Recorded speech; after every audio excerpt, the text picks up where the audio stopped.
When I accepted the position at St. Florian's Hospital, they gave me the usual tour. ICU, surgical floors, staff lounge, even the cafeteria. But they never mentioned the psychiatric wing. I only heard about it from one of the older nurses, Ellen, during my second week.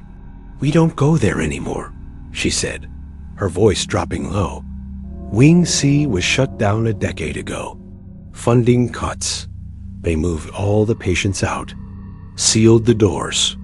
You'll see it if you take the south stairwell. Big metal lock, warning sign. Forget it exists." And I did, for a while. That was until last night. It was my first overnight shift alone as the attending physician. The ER was quiet for once.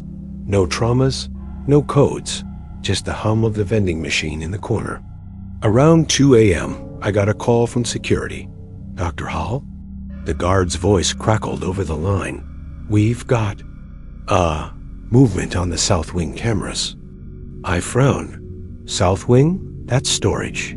"Not exactly," he muttered. "It's showing activity in Wing C." My mind went to Ellen's warning. The psych ward? Yeah. Lights are on, motion sensors triggered. No one's authorized to be there. Could be an intruder.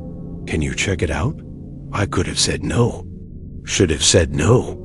But curiosity can be stronger than common sense, especially at 2 in the morning when you're tired and restless. I grabbed my ID badge and flashlight, told the nurse on duty I'd be back in 10. The hospital's south stairwell was colder than the rest of the building. My footsteps echoed too loudly against the concrete walls. When I reached the bottom, the metal door to Wing C was exactly as described. Industrial gray, heavy lock, peeling red, authorized personnel only, sticker across the top. Only the lock was hanging open. I pushed the door slowly. It creaked on old hinges, revealing a long, dim hallway lined with patient room doors. The fluorescent lights overhead flickered, some buzzing like angry insects.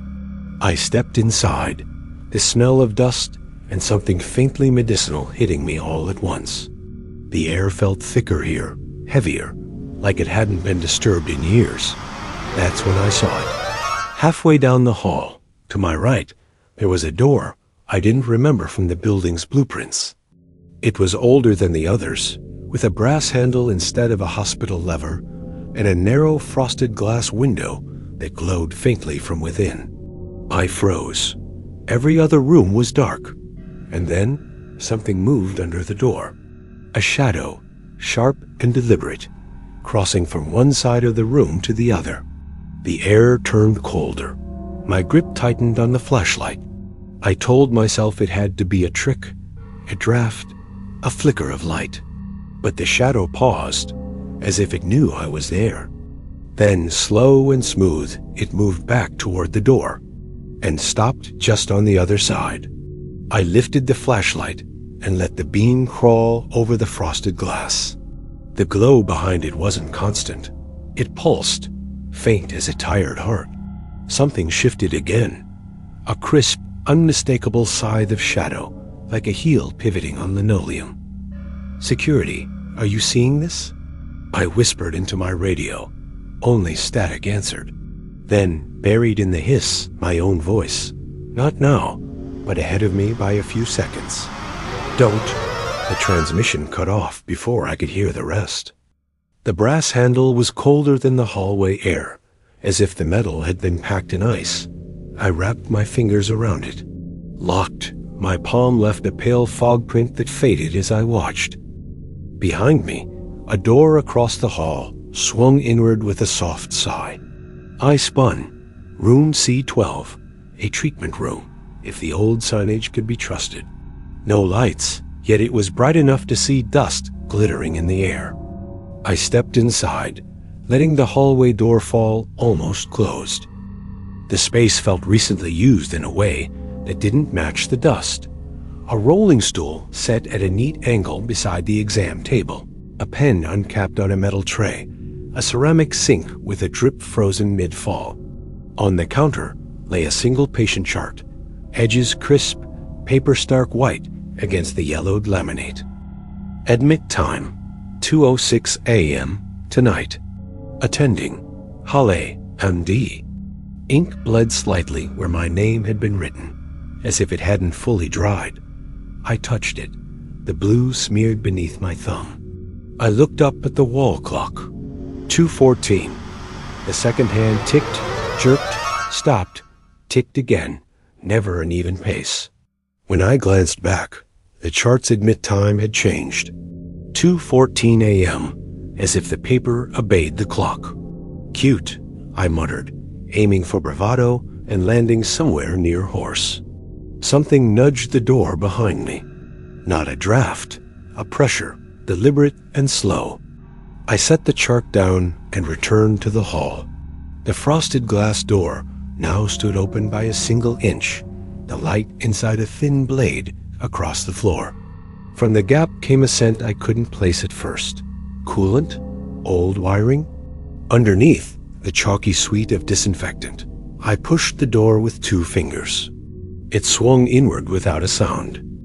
The room beyond was small, an observation booth, not a patient room. A single chair faced a wall-length window, but the glass on that side was blacked out, swallowing my flashlight beam like velvet.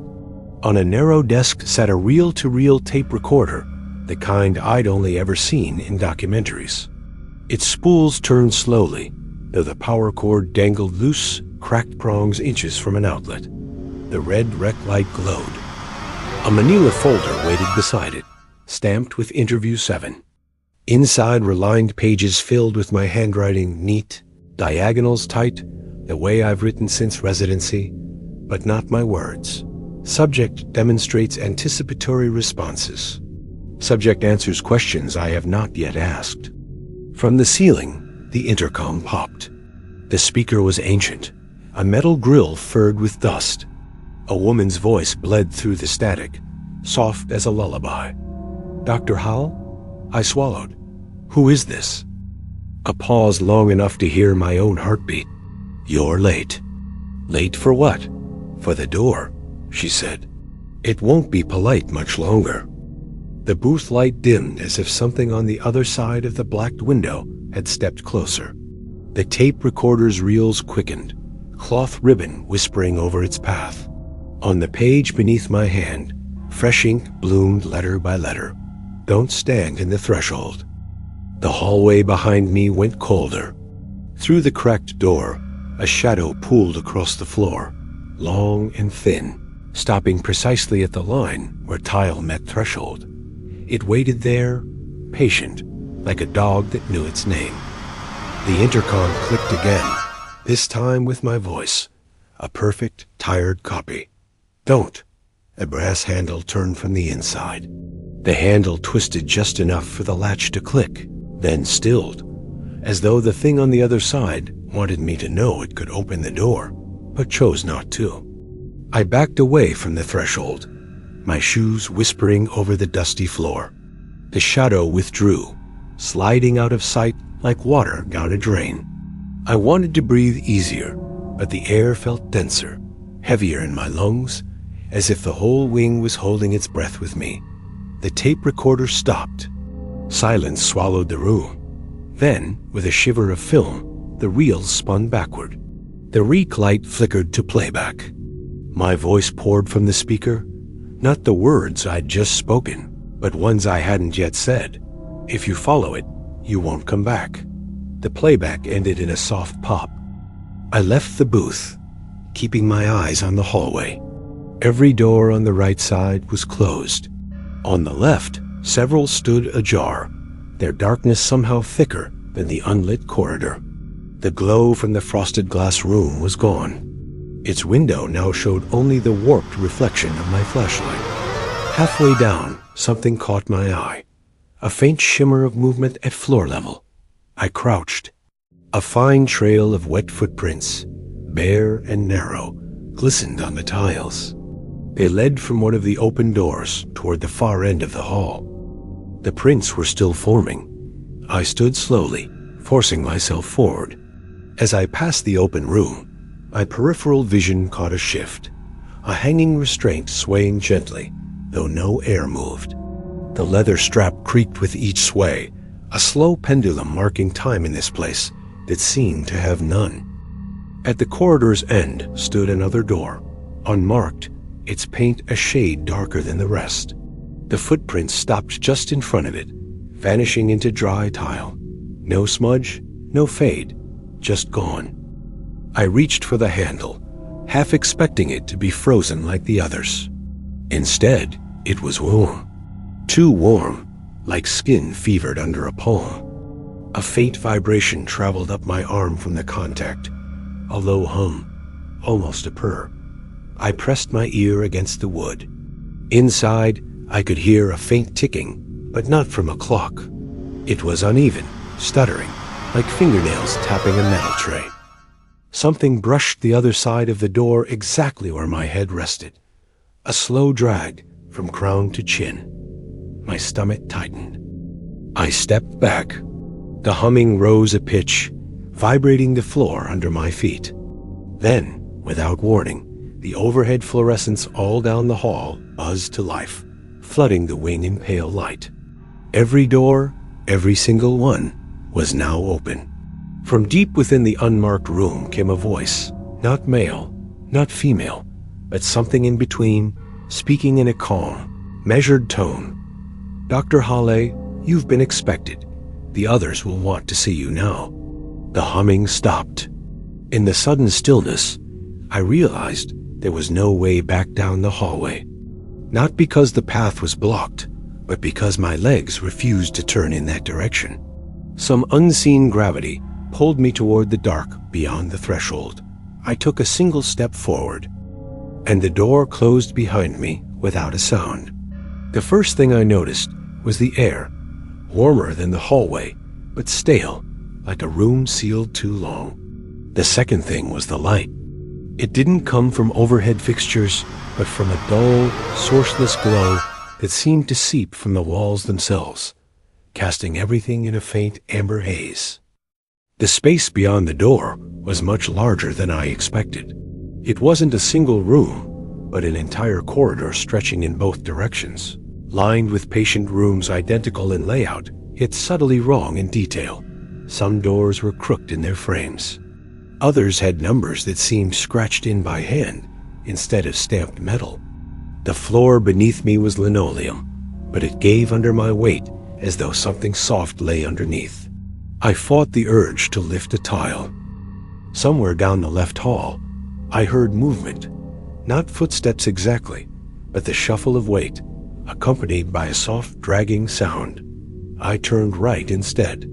The corridor curved almost immediately, bending too sharply for the hospital's actual blueprint.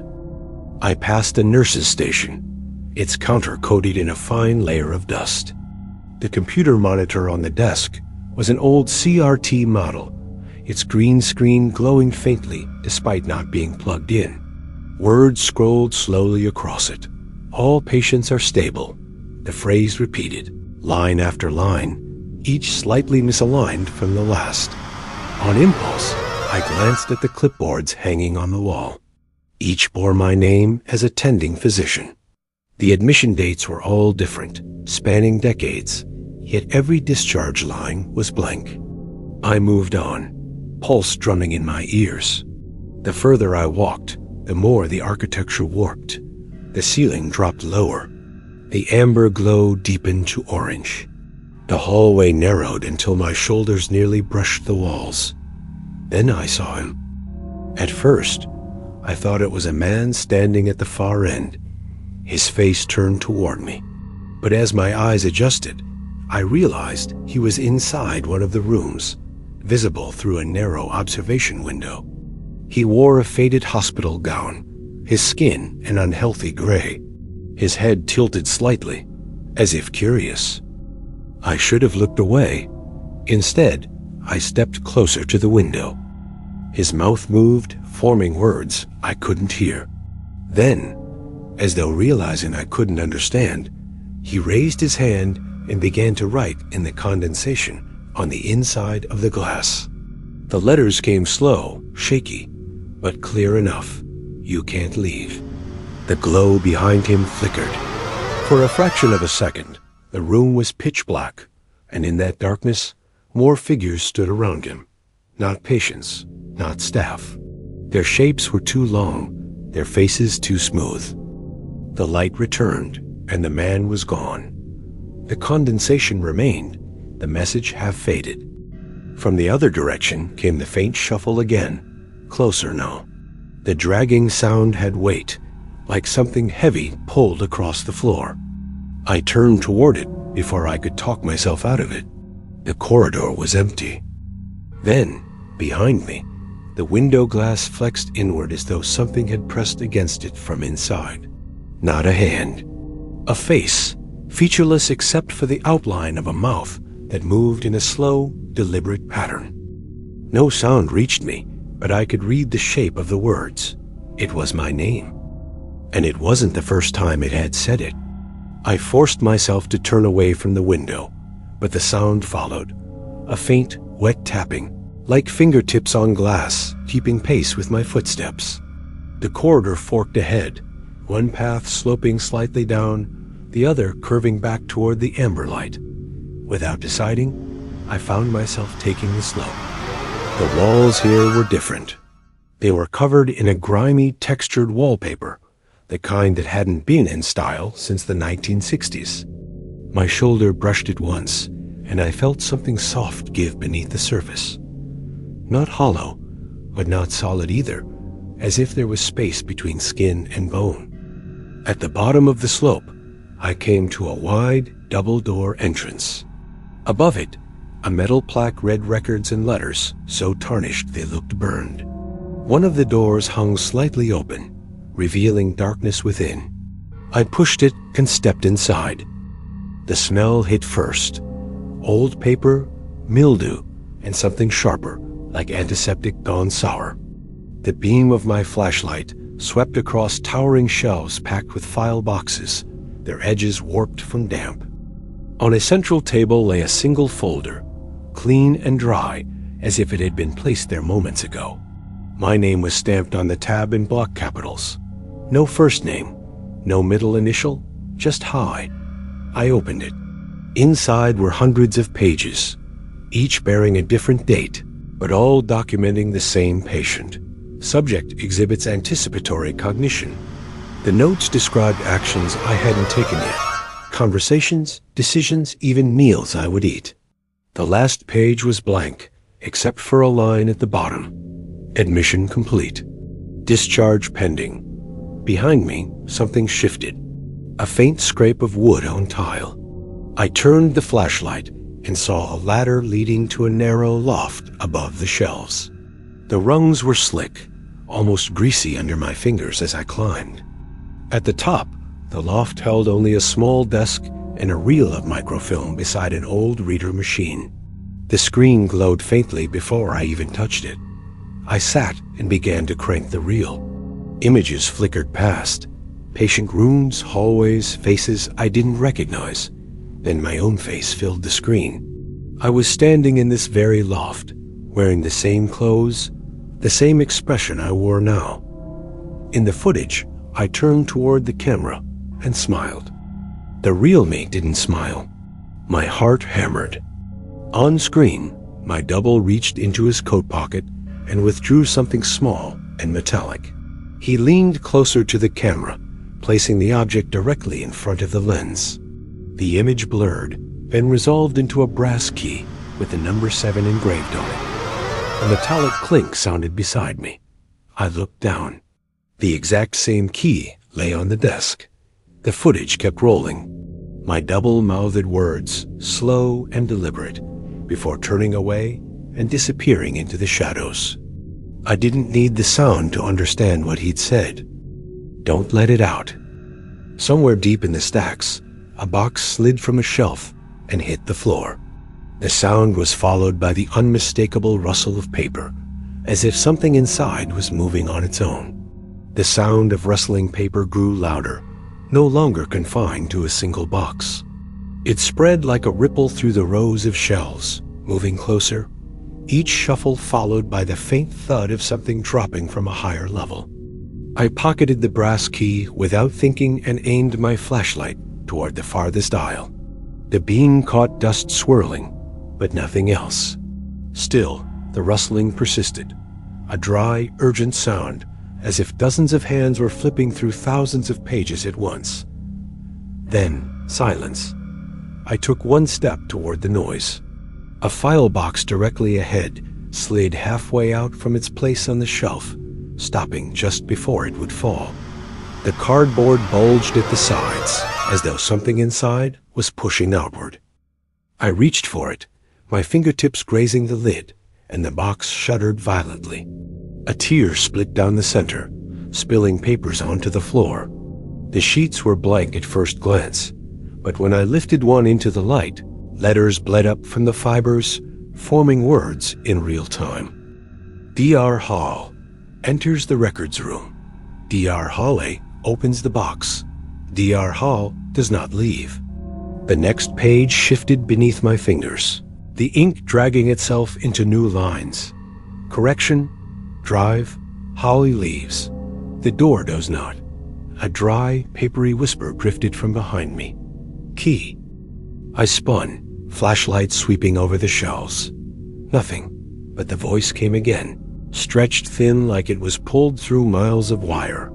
Key 7. I moved toward the ladder, eager to put space between myself and whatever was down here. My boot hit another fallen page. This one had only 2 words scrawled in enormous, jagged letters. Look up. Against my better judgment, I did. Something clung to the ceiling, not standing, but pressed flat against it. Its limbs long and bent at impossible angles, fingers splayed wide.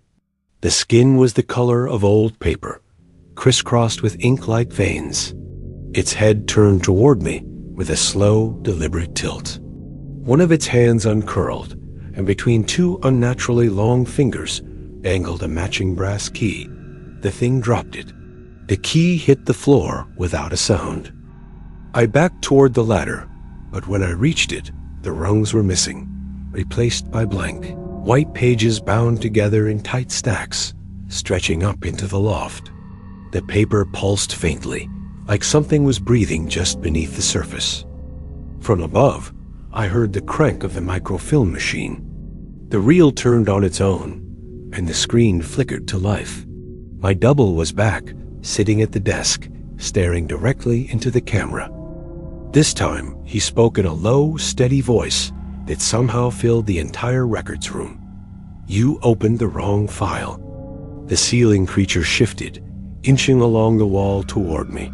The papers on the floor began to curl upward, reaching for my legs like fingers. I clenched the brass key in my hand. My double leaned closer to the camera, his face filling the screen until it distorted. Run? I didn't think. I just ran. My flashlight beam jolted wildly across the stacks as I weaved between them, the rustle of the animated pages hissing at my heels. The thing on the ceiling followed in near silence, its limbs shifting like ropes in water, but I could hear the faint scrape of its nails dragging along the wall above me. The exit door at the far end of the records room was heavy steel with a reinforced window, the kind meant to withstand a fire. I yanked on the handle. Locked. My hand tightened around the brass key. Number 7. I scanned the doorframe. No lock to match. That's when I noticed the number plate screwed into the wall beside the door, tarnished almost beyond recognition. I wiped it with my sleeve, smearing grime. Beneath, the faint outline of a 7 stared back at me.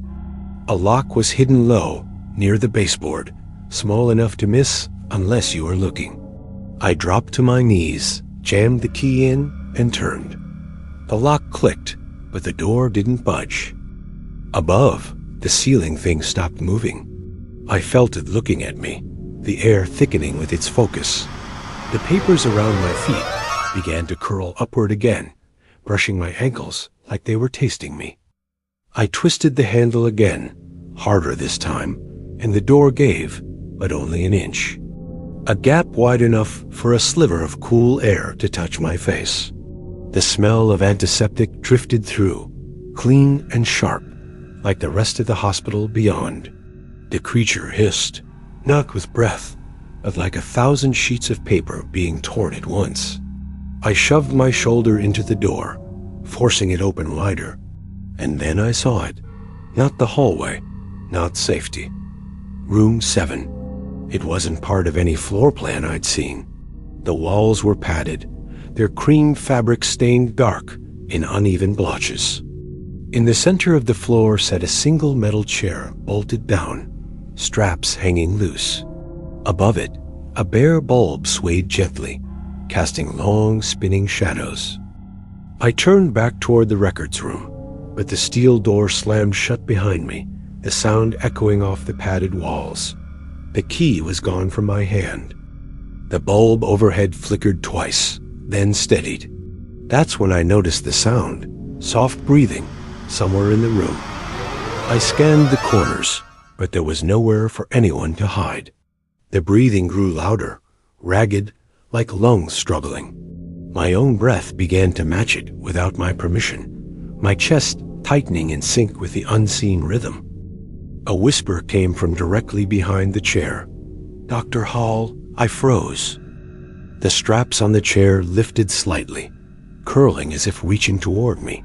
The shadows on the walls stretched, distorting, until they met in front of me, forming the vague outline of a figure that wasn't really there. "Sit," the voice said. The padded walls seemed to draw closer, the air thickening until each inhale felt like swallowing wet cloth. "Sit," it repeated, more insistent. The bulb swung harder now, the shadows lurching across the floor. And in one of those shadows, cast in impossible contrast, I saw the shape of my own body, already seated. The shadow me sat perfectly still in the bolted chair, head lowered just enough to hide its eyes. Its arms rested on the armrests, but the straps hung open, limp, as if the restraints had been undone just for me. I stepped back toward the door, pressing my hand against the padded wall. The fabric pulsed faintly under my palm, like a slow heartbeat. The shadow tilted its head, mirroring me, though I hadn't moved mine. "Sick," the voice repeated, but this time it came from my own mouth. I hadn't spoken, yet I felt the vibration in my throat, as though something else had borrowed my voice to issue the command. I shook my head, the denial small, almost imperceptible. The bulb above let out a sharp pop, and for a moment, the room was plunged into darkness. When the light returned, the shadow me was gone. In its place sat a real figure, a man in a faded hospital gown, head still bowed. His hands were pale, fingers twitching rhythmically against the metal armrests. "Who are you?" I asked, my voice rough. Slowly, he lifted his head. His face was my own, not similar, not a resemblance. My face, down to the faint scar on the right temple from a childhood fall. "You've been here before," he said. His voice was quiet, but it carried, as if the padded walls were leaning in to help it reach me. "No," I said, taking another step back. "Yes," he corrected. "You just haven't reached that part yet." I reached for the door, finding no handle on this side. The man in the chair smiled faintly, and the straps rose again, as though lifted by invisible hands. "I'm not the patient," I said, my voice shaking. He tilted his head. "Everyone says that at first." The padded walls began to ripple, subtle at first, then more violently, until the seams between panels split. From within the gaps, pale, jointless hands reached out, dozens of them, their fingers stretching toward me. The man, myself, leaned forward in the chair, and the straps tightened around his wrists and ankles without touching him. He didn't resist. "You should take my place," he whispered. "Before the lights go out again." The bulb above us swayed in a tighter arc, the pull chain clinking softly. The shadows it cast no longer matched the shape of the room. They stretched too far, revealing glimpses of corridors that couldn't be there. I pressed harder against the wall, but the fabric gave way, my arms sinking in up to the elbow. Something warm and slick wrapped around my wrist from inside, tugging gently, insistently. The man in the chair closed his eyes. They don't like to wait. The light flickered once, twice, and then the bulb went out. The darkness wasn't empty.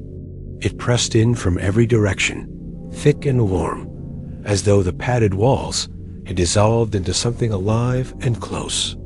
My breathing echoed unnaturally loud in my ears, but it wasn't just mine. There was another rhythm, just out of sync, inhaling when I exhaled, exhaling when I inhaled. I reached for my flashlight, but my fingers brushed only fabric, slick, damp fabric, as though the walls themselves had collapsed inward and wrapped around me. A whisper threaded through the dark. "Dr. Hawley, it's your turn." The air shifted, and I realized the man, my double, was no longer in the chair. A shape moved just ahead, its outline barely visible in the faint afterimage the light bulb had left in my eyes. Something cold brushed the back of my neck, tracing down my spine. I flinched and stumbled forward, my shoulder catching on the chair. Except now the chair was empty, or maybe it had never been there at all. The breathing grew closer, overlapping into dozens of patterns until it sounded like a small crowd in the dark. I could hear them moving, fabric whispering, bare feet sliding over the padded floor. The pole chain above rattled once, and the light snapped back on. The room was filled. Every seat bolted to the floor, and I hadn't seen them before, was now occupied by figures in hospital gowns, their faces obscured by strips of blank paper wrapped tightly around their heads. Some tilted toward me, others swayed gently, as though humming to themselves, though no sound came. One chair remained empty. The man with my face stood beside it, holding the straps open in silent invitation. "Unnot," I began, but he raised one hand, and the paper-faced patients all turned their heads in unison toward me. The straps on the empty chair twitched like living things, lifting higher. "You can't leave until you've finished," my double said, stepping aside. "And you haven't even started." I backed toward the wall, but the padded surface pulsed again, this time harder, pushing me forward as if the room itself wanted me seated. A low, tearing sound came from the heads of the paper-faced patients. The strips began to unravel, falling away to reveal not eyes, not mouths, just flat, featureless skin where a face should be. One by one, they turned toward the chair. The light flickered. When it steadied, my double was gone. The empty chair wasn't empty anymore. It held a man whose face was wrong. It was mine, but stretched too wide, the features pulled toward the edges as though they were trying to escape the skull. He smiled, and the skin around his mouth kept moving, curling upward far beyond where it should have stopped. He whispered my name without opening his mouth. The straps lifted again, and behind me, the door to the room clicked open. I spun toward the sound, desperate for escape. The door hung open just enough to reveal darkness beyond, darker than the room itself, like a cut in reality. No light, no hallway, just an absence. The paper-faced patients turned their heads toward it in eerie unison. For the first time, they reacted to something other than me. Their bodies leaned forward, as if drawn to the gap, the strips of paper that had once wrapped their heads curling upward, reaching.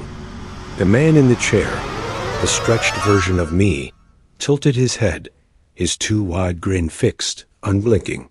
"That's not your way out," he murmured, though his lips barely moved. "That's where it comes in."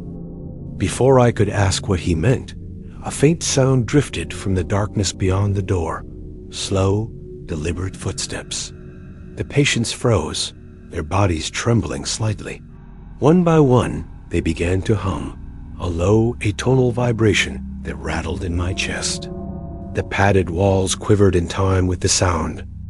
I stepped toward the door, thinking maybe I could slip through before whatever was coming reached it. But the moment I crossed the threshold, the air shifted. The hallway on the other side was not the hospital. The floor was warped wood, the planks blackened and uneven. The walls were lined with shelves that stretched impossibly high, stacked with jars containing unidentifiable things floating in amber liquid. The smell was sweet and rotten, clinging to the back of my throat. The door behind me creaked, but when I turned, it was no longer the padded room. The door now opened into another hallway, tiled, with peeling green paint, like an older wing of the hospital. Footsteps echoed from both directions. Somewhere to my left, a shadow flickered across the wall, tall, impossibly thin, moving in jerks like film missing frames. I chose the opposite direction, moving fast, my shoes slipping on the warped boards. The jars on the shelves rattled as I passed, their contents shifting. In one, I swore I saw an eye, human, bloodshot, tracking me. The corridor narrowed until my shoulders brushed both walls. The shelves gave way to file drawers, each one marked with a number. My hand brushed against a drawer labeled 7. The brass key in my pocket pulsed with heat. The footsteps behind me quickened. I fumbled for the key, jamming it into the lock. The drawer slid open with surprising ease, revealing not papers, but a narrow passage, just wide enough for me to crawl through. Something moved at the far end of the hallway, tall, thin, limbs bending in ways that made my stomach lurch. Its head rotated almost fully around before snapping back into place. I dove into the drawer passage, pulling it shut behind me. Darkness closed in, but I kept crawling. The air here was still, almost stale, but I could feel it moving like breath on the back of my neck. Ahead, a faint light glowed. I moved toward it, hands scraping against the rough wood beneath me. I emerged into a small, sterile room, white walls, a single examination table, and a window looking out into the padded room I'd just left. Only now, the man in the chair wasn't me. It was someone I'd never seen before. A woman, her face slack with exhaustion, her eyes wide and pleading. And she was mouthing something over and over. "Don't let it in." Her lips moved faster now, the words silent but desperate. "Don't let it in. Don't let it in." I stepped closer to the window, my breath fogging the glass. The woman's eyes flicked to something behind me. I turned. The examination room door was wide open. I was certain it had been shut when I'd crawled in here, but now it stood like an invitation or a trap. And the hallway stretched farther than seemed possible, the flickering fluorescent lights pulling my gaze deeper, deeper. Something moved at the far end. At first, it was just a shimmer, like heat rising from asphalt. But then it began to take shape. A long, narrow silhouette, too tall to belong to anything human. Its arms brushed the floor with each step, the joints bending wrong in ways that hurt to watch. The woman at the glass pounded her fists against it, shaking her head violently. The silent plea on her lips became one word over and over: "Run." But my feet wouldn't move. The figure reached the first flickering light. For a split second, it illuminated, pale, almost translucent skin stretched thin over visible bone. Its face, if it could be called that, was a smooth sheet, with no eyes, no mouth. But in the center, something shifted beneath the surface, pressing outward as though trying to break free. The fluorescent above it burst, showering sparks. Darkness swallowed it again, but the sound of its limbs dragging along the floor grew louder. I backed toward the window, my palms pressed flat against the cold glass, the woman mirroring me on the other side. The examination table between us and the door began to slide across the floor on its own, the metal legs screeching against tile. It stopped directly in front of the doorway, as if to block me in. The woman shook her head, pointing urgently to the corner of her side of the padded room. There, barely visible, was a small circular hatch. She mouthed, "Key." My hand went to my pocket. The brass key was still there, warm against my fingers. I pulled it out, holding it up so she could see. She nodded furiously and pointed at the examination table again. I turned toward it and froze. The table was gone. The doorway was empty, and the sound of dragging limbs was right outside. The lights in the hallway blinked once, twice, then went dead. The darkness poured into the examination room like water, swallowing the far wall first.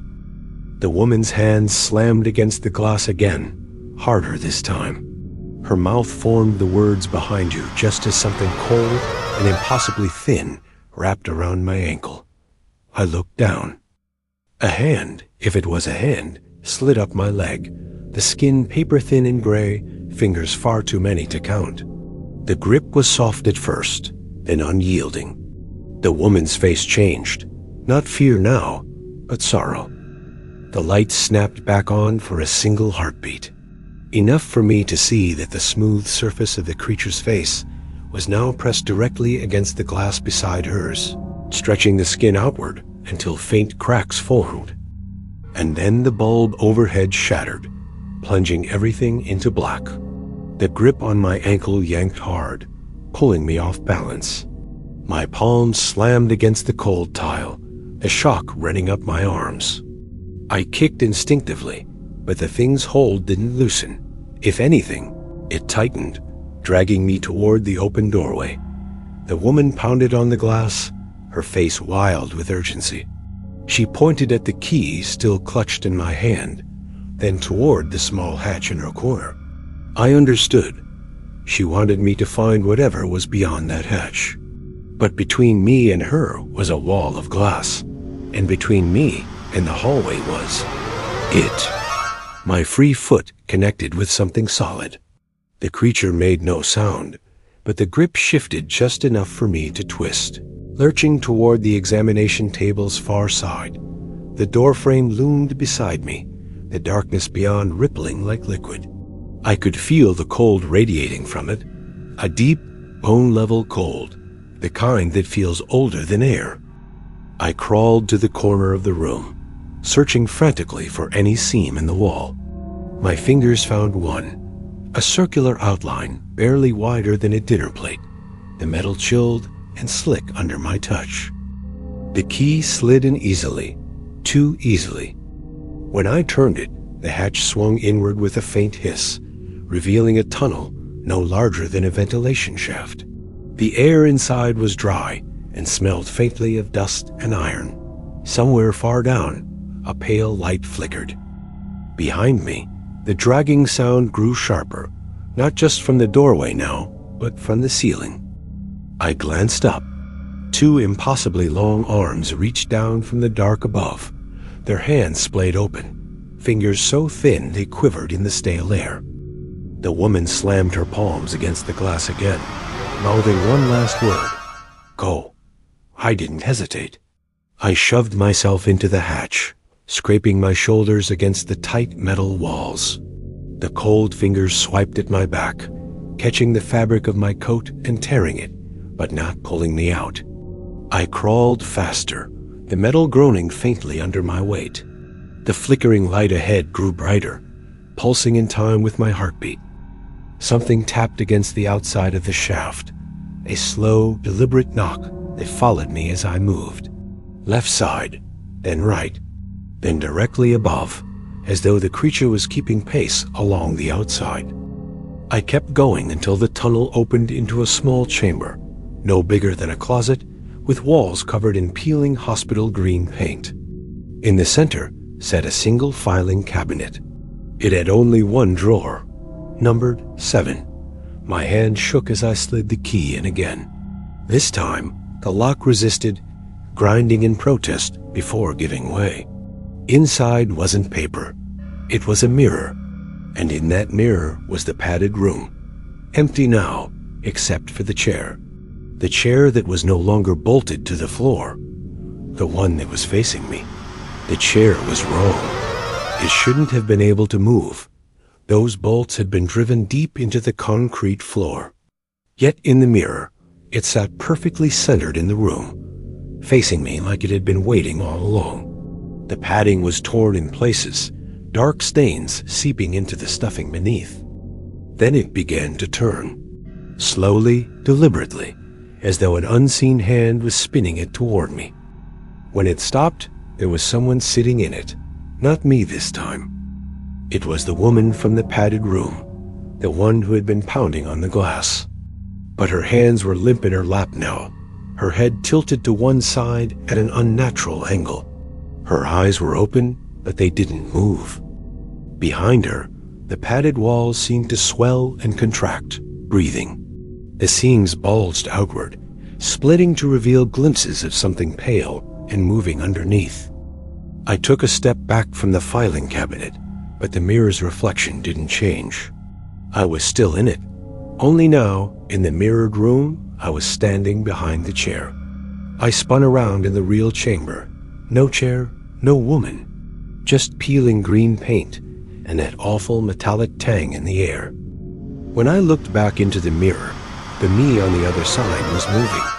My mirrored self leaned forward, placing both hands on the back of the chair, and began to push it toward the wall.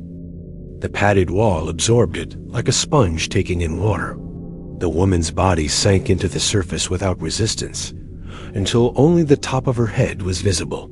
Then she was gone. The chair remained, half embedded in the wall, as if waiting for its next occupant. The lights in the chamber flickered once.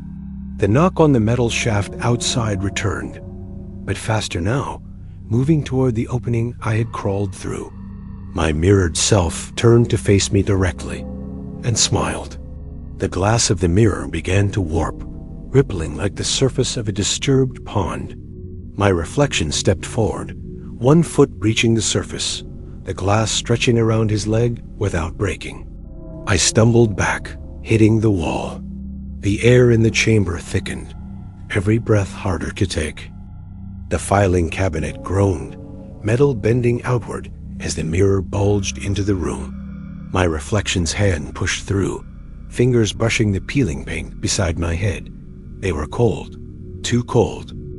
From the shaft, the scraping sound grew into a full-on metallic screech, like claws raking along the tunnel. My reflection's face was inches from mine now, still wearing my expression, but frozen, like it had been painted on. The eyes didn't blink. The lips didn't move. Yet in my head, I heard my own voice say, "Sit down."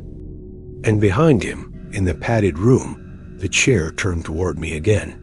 The words, my own voice inside my skull, were heavy, like they'd been soaked in something thick before being poured into my ears. "Sit down." The mirror bulged further, the frame groaning as if it were being forced beyond what it could hold. My reflection stepped out one leg at a time, the glass sealing itself around him as he passed through, until he stood fully in the chamber with me. Up close, he wasn't quite me. The details were almost right, the jawline, the posture, but the skin was too tight in some places and sagged in others. His eyes were wet and glassy, reflecting a light that didn't exist here. He took a step toward me. The sound of it was wrong. No shoe against floor, just a damp, muffled thud, like stepping into flesh. "I'm not going to," I started, but he tilted his head sharply, and my throat clenched shut. No matter how hard I tried, no sound came out. He pointed to the mirror. The padded room inside had changed. The chair was no longer embedded in the wall. It sat in the center again, and now there was someone in it. It was me. Not the reflection in front of me. Me. Head hanging, arms bound by the straps, chest rising and falling in shallow breaths. I stumbled backward, slamming into the wall. The paint crumbled under my palms. I could hear the scraping in the shaft getting closer, rapid now urgent, like something racing to get here before I could leave. The other me stepped aside, giving me a clear path to the mirror. He didn't touch me, but the air between us felt like a current pushing forward. In the padded room, my bound self slowly raised his head. His lips moved, and though I couldn't hear the words, I recognized them instantly. Don't make my mistake. The scraping stopped. The chamber fell silent, except for my heartbeat. Then, a single deafening bang against the shaft's opening. The mirror shuddered. The figure in the chair thrashed suddenly, fighting the straps, his face contorting with panic. I felt it in my own chest, the burning in the lungs, the tightening in the wrists. The reflection beside me sighed again, and that's when the hatch I'd crawled through earlier slammed shut on its own, locking with a final echoing click. Now, there was only one way out. The mirror and the chair. The reflection gestured toward the mirror, his smile widening until it seemed to stretch beyond what skin could contain. My pulse pounded in my ears, but the padded room beyond the glass pulled at me. Not physically, but in that deep, primal way you feel a ledge pulling you forward. The me strapped into the chair shook his head violently. No, the words were clear now, not mouthed but echoing in my mind. If you sit, it won't let you out. The reflection's head snapped toward the chair-bound version of me, and something like irritation flickered across his features. He reached into the mirror and gripped the chair's armrest, the padding squelching under his fingers. I stepped back, but my spine hit the wall. There was nowhere to go. The scraping in the shaft started again, slow this time, deliberate, like claws teasing metal. Whatever was inside didn't need to rush anymore. I glanced at the filing cabinet, the mirror's frame, wondering if I could smash it. But even as the thought crossed my mind, the glass rippled, and my reflection stepped halfway back inside, pulling something with him. It was the chair. One of its legs scraped across the padded floor inside the mirror, leaving deep grooves that oozed a dark, tar-like liquid. The smell of it hit me even here, sharp, chemical, almost sweet. My reflection dragged it until it sat just at the threshold between his world and mine. Then he stepped aside, motioning for me to take the seat. From the shaft, a faint whisper threaded into the chamber. He's not the first. I froze. The voice was neither male nor female, neither near nor far. It seemed to come from everywhere. The man in the chair, my double-double, leaned forward as much as the straps allowed. If you don't take it, it'll take you standing. And that's worse. I looked between them, the restrained version of me and the smiling reflection, and realized, with a sick twist in my gut, that they weren't the same thing. The restrained me had eyes that pleaded. The reflection's eyes were just mirrors. The scraping stopped again. The air grew still, pressing against my eardrums. Then, a single light tap on my shoulder. I didn't turn. I couldn't. The restrained me shouted in my head, now or never. I lunged for the mirror, but not toward the chair. I went for the edge of the frame, grabbed hold, and yanked with everything I had. The glass didn't break. It peeled, stretching like a membrane, and the padded room's air rushed into mine, heavy, damp, suffocating. My reflection snarled, an ugly sound that didn't belong to my voice, and lunged after me. We hit the floor together. His hands clawed at my face, cold and slick, but I rolled, forcing him toward the mirror's edge. The surface clung to him like tar, pulling him back in as he thrashed. For one moment, I saw the padded room without him, empty, the chair alone. Then the glass snapped back into place, solid again. The chamber was silent. The hatch in the shaft had vanished, and in the mirror's reflection, the chair was no longer empty. It held me, watching myself from the other side.